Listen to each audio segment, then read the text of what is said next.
علی بھائی اگلا سوال ہے، قرآن حکیم میں اللہ تعالیٰ نے اپنے محبوب صلی اللہ علیہ وآلہ وسلم کو ملنے والے خاص انعام کا ذکر فرمایا ہے۔ اعوذ باللہ من الشیطان الرجیم، بسم اللہ الرحمن الرحیم، انا اعطیناک الکوثر۔ اس آیت مبارک میں الکوثر سے کیا مراد ہے؟ پلیز وضاحت فرما دیں۔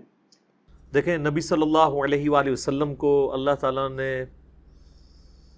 جو بڑی نعمتیں عطا فرمائی ہیں ان میں سے ایک اس صورت کا نزول بھی ہے، جس میں بشارت دی گئی کہ انا اعطیناک الکوثر، ہم نے آپ کو الکوثر عطا فرمایا۔ فصل لربک وانحر، پس آپ نماز پڑھیں اور اپنے رب کا نام لے کر قربانی کریں۔ ان شانئک ھو الابتر، بے شک آپ کا دشمن ہی بے نام و نشان رہے گا۔ ظاہر ہے وہ کافر کہتے تھے آپ علیہ السلام کا کوئی بیٹا نہیں ہے، اور ظاہر ہے کہ عرب کے کلچر کے اندر بیٹے نہیں آگے مشن کو لے کے چلنا ہوتا تھا، تو وہ کہتے تھے کہ نبی علیہ السلام کے بچے بچپن میں فوت ہوئے، صرف بیٹیاں ہی ہیں، تو آپ کے مشن کو آگے لے کے کون چلے گا؟ تو اللہ تعالیٰ نے فرمایا کہ ہم نے تو اپنے نبی کو خیر کثیر عطا فرمائی ہے، آپ کو اللہ تعالیٰ کروڑوں روحانی بیٹے دے گا جو آپ کی دعوت قبول کرنے والے ہیں۔ اس کانٹیکسٹ میں صحیح بخاری میں ایک حدیث ہے کہ حضرت ابن عباس رضی اللہ تعالیٰ عنہما کہتے ہیں، امام بخاری اسی آیت کے کانٹیکسٹ میں اسے لے کے آئے ہیں، کہ یہ الکوثر سے مراد خیر کثیر ہے، یعنی ہر خیر آپ علیہ السلام کو کثرت کی تعداد میں دیا گیا، فضائل کثرت سے ہیں، آپ صلی اللہ علیہ وآلہ وسلم کی اولاد کثرت سے ہے، آپ صلی اللہ علیہ وآلہ وسلم کے فالورز کثرت سے ہیں، دنیا میں بھی اور جنت میں جانے والے بھی۔ بخاری مسلم دونوں میں حدیث ہے کہ جنتیوں کا نصف میری امت سے ہوگا، اور ابن ماجہ میں حدیث ہے کہ جنتیوں کی 120 میں سے 80 صفحے میری امت سے ہوں گی۔ تو یہ خیر کثیر ہے آپ کو عطا فرمایا گیا۔ تو بخاری کی اس حدیث میں آتا ہے کہ عبداللہ بن عباس کا جب یہ قول بیان کرتے ہیں حضرت سعید ابن جبیر، تو ان کو بعض تبع تابعین کہتے ہیں کہ جب ہم لوگوں سے یہ بیان کرتے ہیں نا کہ اس سے مراد خیر کثیر ہے، تو لوگ کہتے ہیں کہ نہیں، الکوثر سے مراد جنت کی ایک نہر ہے الکوثر۔ تو سعید ابن جبیر کہتے ہیں کہ جنت کی وہ نہر بھی تو خیر کثیر میں داخل ہے، حضور کو جو جنت کی نعمتیں ملیں گی وہ بھی کثرت کے ساتھ ملیں گی۔ تو یہ اس کی جو تفسیر ہے نا خیر کثیر والی، یہ سب سے آپٹیمل ہے۔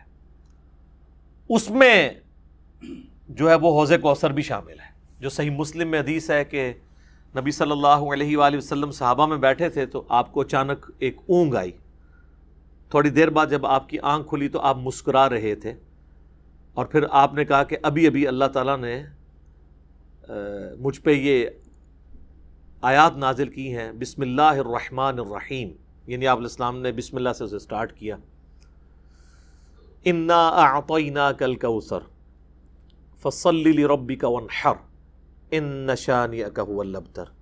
اور پھر آپ نے فرمایا کہ جانتے ہو یہ الکوثر کیا ہے؟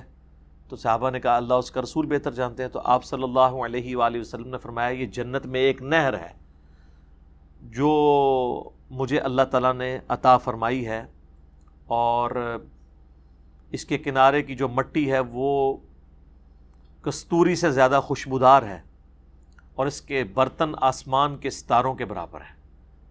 اور صحیح بخاری میں آتا ہے کہ شب معراج جب نبی علیہ السلام جنت میں سیر کر رہے تھے تو وہاں آپ کو ایک نہر دکھائی گئی، اور جبرائیل علیہ السلام نے کہا کہ یہ وہ الکوثر ہے جو آپ کو اللہ تعالیٰ نے عطا کی ہے۔ اور آپ صلی اللہ علیہ وآلہ وسلم کے الفاظ ہیں بخاری مسلم دونوں میں کہ اس کا جو مشروب ہے وہ دودھ سے زیادہ سفید، شہد سے زیادہ میٹھا، اور اس کی خوشبو کستوری کی خوشبو سے زیادہ ہے، اور جو کوئی ایک دفعہ میرے حوض کوثر سے وہ مشروب پی لے گا اسے کبھی بھی پیاس نہیں لگے گی۔ جنت میں جو انسان کھائے پیے گا نا وہ بھوک کی وجہ سے نہیں، ذہن میں رکھیے گا، بھوک ایک عیب ہے، پیشاب ایک عیب ہے، نیند ایک عیب ہے، اسی لیے یہ تینوں چیزیں جنت میں نہیں ہیں۔ جنت میں انسان کھائیں گے لذت لینے کے لیے، پیشاب نہیں ہوگا، بخاری مسلم میں الفاظ ہیں خوشبودار ڈکار آئے گی، سارا کھانا ہضم۔ تو جنت چونکہ نعمتوں کا نام ہے کوئی کمزوری نہیں، وہاں پہ نیند بھی نہیں ہے. یہاں پہ تو ہم نیند کیوں یوز کرتے ہیں؟ تاکہ ہم نیکسٹ 24 گھنٹے میں پرفارم کر سکیں. یہ بلکہ بیٹری چارج ہوتی ہے. وہ میری خالہ جو ہے نا وہ بڑے پیارے الفاظ استعمال کرتی ہیں. ان کی بیٹیاں جب چھوٹی تھی نا تو سوئی ہوتی تھی نا تو کون سے پوچھتا تھا بیٹیاں کتنے، کہتے ہیں چارجنگ تے لائیاں نے. کیونکہ بچے جب اٹھتے ہیں نا پھر تو آپ ان کو سنبھال بیٹھے، جب تک یہ سونا نہ جائیں سکون نہیں آتا. تو وہ جو سوتے ہیں نا وہ چارجنگ پہ لگے ہوئے ہوتے ہیں، پھر جیسے صبح انہوں نے اٹھنا ہے نا اٹھلی اوپرلی کر دینی ہے. تو قیامت میں جنت والے دن آپ کو جنت میں چارجنگ کی ضرورت نہیں ہے، بلکہ نیند وہاں پہ ضرورت ہی نہیں. اللہ تعالیٰ نے ویسے ہی انسان کو اتنی انرجی دی ہوئی ہوگی. تو لہٰذا آپ علیہ السلام کا جو فرمان ہے نا کہ جو ایک بار پیے گا وہ کبھی پیاسا نہیں ہوگا. تو کسی کے ذہن میں خیال آ سکتا ہے کہ پیاسا نہیں ہوگا تو پھر پانی کی لذت کیا؟ وہ اللہ تعالیٰ نے جنت کی نعمتوں میں لذت ہی اتنی رکھی ہے کہ انسان لذت کی وجہ سے اس کو استعمال کرے گا. اور پھر انہی احادیث میں بخاری و مسلم کے موجود ہے کہ میرے حوض کوثر پہ پھر ایسے لوگ بھی لائے جائیں گے جنہیں میں پہچانتا ہوں گا، اور جب میں انہیں مشروب پلانے لگوں گا تو میرے ان کے درمیان ایک آڑ قائم کر دی جائے گی. تو میں کہوں گا یہ تو میرے صحابہ ہیں، اصحابی اصحابی. امتی والی روایتیں بھی ہیں بخاری مسلم میں، اصحابی والی بھی ہیں. تو مجھے بتایا جائے گا کہ یا رسول اللہ آپ کو نہیں پتا آپ کے بعد انہوں نے دین میں بدعتیں جاری کر دی تھیں اور الٹے قدم پھر گئے تھے. تو آپ صلی اللہ علیہ وآلہ وسلم فرماتے ہیں کہ پھر میں کہوں گا سحقن سحقن لمن غیر بعدی، ان پہ پھٹکار ہو، ان کو مجھ سے دور کر دو جنہوں نے میرے بعد میرے دین کو بدل دیا. یہ حدیث بخاری اور مسلم دونوں میں ہے، اور حوض کوثر والے چیپٹر میں امام مسلم اسے لے کے آئے ہیں، بخاری میں موجود ہے. اس حدیث پہ کامنٹس ہیں عبداللہ ابن ابی ملیکہ تابعی کے. وہ جب بھی حدیث بیان کیا کرتے تھے تو وہ کہا کرتے تھے اے اللہ ہم تجھ سے یہ دعا کرتے ہیں کہ تیرے نبی کی وفات کے بعد ان کے دل سے الٹے قدم نہ پھریں، آمین ثم آمین. تو اللہ تعالیٰ ہمیں حوض کوثر پہ آپ صلی اللہ علیہ وآلہ وسلم کے مبارک ہاتھوں سے مشروب نصیب فرمائے. یہ دعا انسان کو اپنے لیے کرنی چاہیے. ظاہر ہے کہ وہ اہل جنت ہوں گے. اور بخاری مسلم میں کہ اس کے جو برتن ہیں نا وہ برتن ہی آسمان کے ستاروں کے برابر اس کی تعداد ہے. پورا ایک نقشہ کھینچا گیا. آپ مشکات کی 30 جلد میں حوض کوثر اور شفاعت والا چیپٹر نکالیں تو آپ کو وہ ساری احادیث مل جائیں گی. ترمذی اور ابن ماجہ میں ایک وہ حدیث بھی بڑی مشہور ہے جو حضرت انس ابن مالک کہتے ہیں کہ یا رسول اللہ کیا میری شفاعت کریں گے؟ تو آپ فرمایا میں کروں گا. تو یا رسول اللہ قیامت والے دن میں آپ کو کہاں تلاش کروں؟ تو آپ علیہ السلام فرمایا میزان عمل پہ آ جانا جہاں میرے امتیوں کے نام اعمال تل رہے ہوں گے. یا رسول اللہ وہاں نہ پاؤں تو فرمایا حوض کوثر پہ آ جانا. عرض کی وہاں پہ بھی نہ پاؤں تو فرمایا پھر پولیس رات پہ آ جانا. کہا وہاں پہ بھی نہ پاؤں تو آپ فرمایا میں ان 3 جگہوں کے سوا کہیں اور نہیں ہوں گا. یا میں حوض کوثر پہ ہوں گا اپنے پیاسے امتیوں کو مشروب پلا رہا ہوں گا، یا پھر میزان عمل پہ ہوں گا شفاعت کے لیے، یا پھر میں پولیس رات پہ ہوں گا اپنے امتیوں کے لیے سلامتی کی دعا کرنے کے لیے. تو یہ 3 جگہیں ہیں جہاں پہ آپ صلی اللہ علیہ وآلہ وسلم کو قیامت والے دن تلاش کیا جا سکتا ہے انشاءاللہ تعالی. تو یہ حوض کوثر میں وہ خیر کثیر جو ہر طرح کی آپ کو عطا کی گئی وہ بھی شامل ہے، اور اسپیسیفکلی حوض کوثر جو ہے وہ بھی. حتیٰ کہ جو بخاری اور مسلم میں حدیث ہے آپ نے اپنی وفات سے 1 مہینے پہلے خطبہ دیا تھا غزوہ احد کے شہداء پر، جو آپ نے نماز جنازہ دوبارہ پڑھی تھی 8 سال بعد. اس میں الفاظ ہیں آپ نے فرمایا کہ میرا ممبر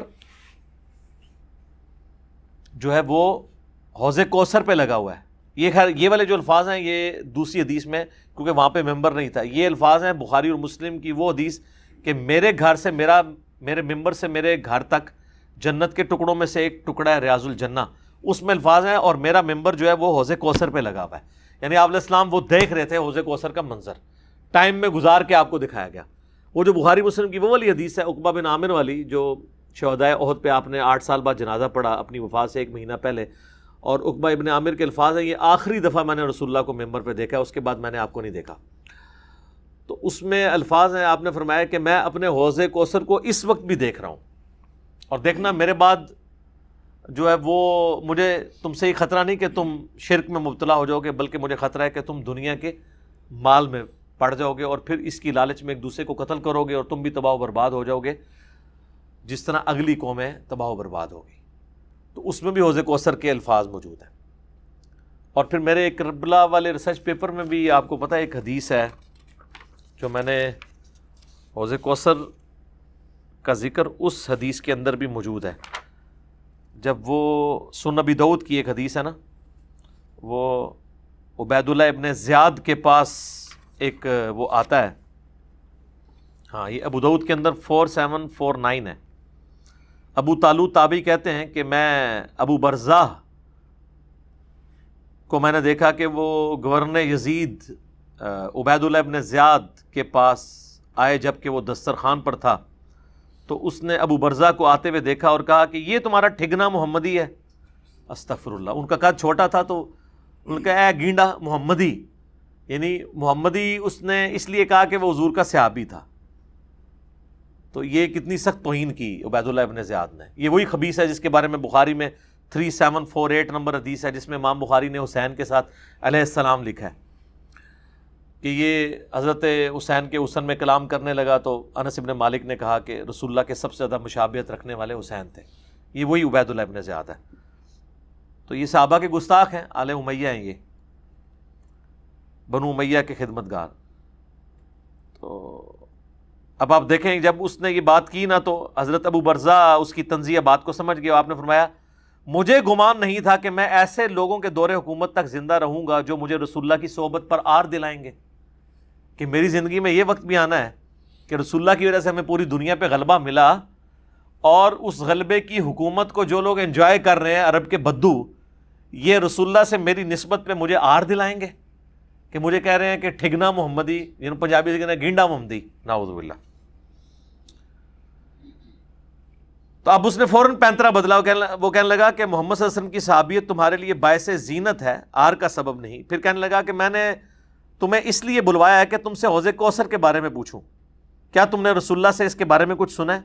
تو ابو برزہ نے فرمایا ہاں، نہ ایک بار، نہ دو بار، نہ تین بار، نہ چار بار، نہ 5 بار، میں نے کئی مرتبہ رسول اللہ صلی اللہ علیہ وآلہ وسلم سے حوض کوثر کے بارے میں سنا، اور جو حوض کوثر کو نہ مانے اللہ تعالیٰ اسے اس کا پینا نصیب ہی نہ فرمائے۔ اور پھر سیدنا ابو طالوت کہتے ہیں کہ سیدنا ابو برزہ رضی اللہ تعالیٰ عنہ غصے کی حالت میں وہاں سے تشریف لے گئے۔ انہوں نے بدعا دی کہ جو حضور کے حوض کوثر کو نہیں مانتا اللہ تعالیٰ اس کو حوض کوثر نصیب ہی نہ کرے۔ تو حوض کوثر جو ہے ایک ریالٹی ہے، اور قیامت والے دن کی چند بڑی ایکٹیویٹیز جو انسان کے لیے تسکین کا باعث ہیں، ان میں سے ایک عرش کا سایہ، اسی طریقے سے یہ حوض کوثر بھی ہے۔